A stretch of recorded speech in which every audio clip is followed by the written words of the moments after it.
They accept there's something in what I'm saying, but it's very risky. And I said, yes, it is risky. There is risk aversion to change, always. But they don't rule it out, and often they've asked me again, do you really think that, or were you just kind of torturing me in front of my staff? And no, I really do mean that. It worries me, and I think that's the problem. Because whether Germany says and does stuff that suits America or not, in this new era, it is going to have a foreign policy. And because of NATO and the Cold War, to some extent, Germany was infantilized. The Americans would always defend it, whatever happened, sure. Rightly so, and I'm part of that consensus, sure, as we would France, as we would Britain. We don't live in that world anymore, and that means that the good news is the bad news. You have freedom to do much more of what you wish, but that means you have to make choices that didn't need to be made for 25, 35 years. Brandt is an exception. Most chancellors went with the flow because it's easier. Nowadays, that's not an option. Going with the flow means nothing's happening, as we were saying earlier. And so that's a whole nother area where I think these huge choices are going to happen. Change is going to occur. The question is on whose terms. Does it just happen and then is inflicted on Germany, or is Germany proactively part of the answer to what that change is about? Does it get in front of it, as it does in business so often and so well? Does its political class do that?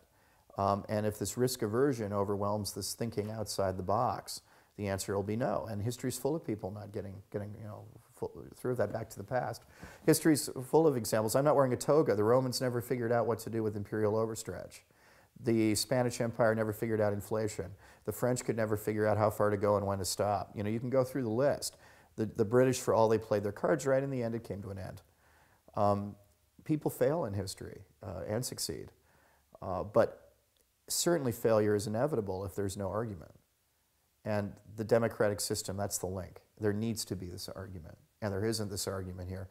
I have to say, I've been doing European stuff for 10 years now, lived here for most of that, and it's an echo chamber. It's the same 15 people saying the same 15 things to the same other people, all of whom buy each other's books, all of whom write in the same journals. We could name them in each country, here, including the American list.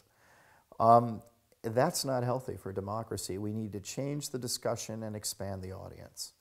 And that's what I'd still say. And if people were to laugh nervously, if I were a young, ambitious German campaign manager, I'd find somebody who didn't laugh nervously but said, okay, how do we do that?